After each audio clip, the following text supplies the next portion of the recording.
بسم اللہ الرحمن الرحیم۔ کائنات میں ہر انسان کی زندگی میں وہ دن سب سے زیادہ خوشی کا باعث ہوتا ہے جس دن وہ انسان دولہا بنتا ہے۔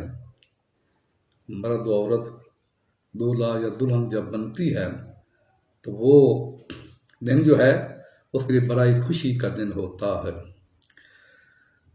اس دن 4 چیزیں دلہن یا دولہے سے دیکھی جاتی ہیں کہ دولہا کون ہے، دولہے کا لباس کیسا ہے، دولہے کا جوتا کیسا ہے، اور دولہے کی بارات میں شریک ہونے والے کون کون سے کس قسم کے لوگ ہیں۔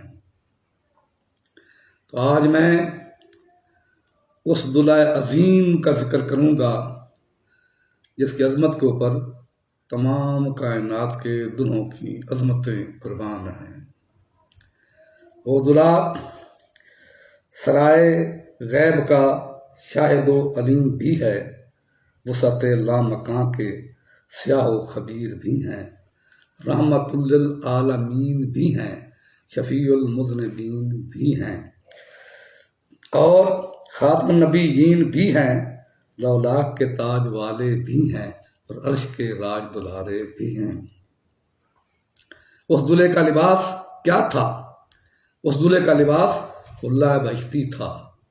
اس دولہے کے نالین مبارک، جوتا مبارک کا کیا شان تھا کہ جب آپ صلی اللہ علیہ وآلہ وسلم عرش کے قریب پہنچتے ہیں تو دیکھا کہ عرش کا مقام ہے بڑا پاکیزہ اور معظم مقام ہے، تو ارادہ کیا کہ نالین پاک کو، اس جوتا مبارک کو اتار دیا جائے۔ تو رب کائنات کی طرف سے یہ آواز آتی ہے کہ اے محبوب، یہ عرش بھی تیرا ہے، یہ جوتا بھی تیرا ہے، اے محبوب تو بھی میرا ہے، اے محبوب میں بھی تیرا ہوں، تو جوڑوں سمیت ہی عرش اللہ کے اوپر آ جا۔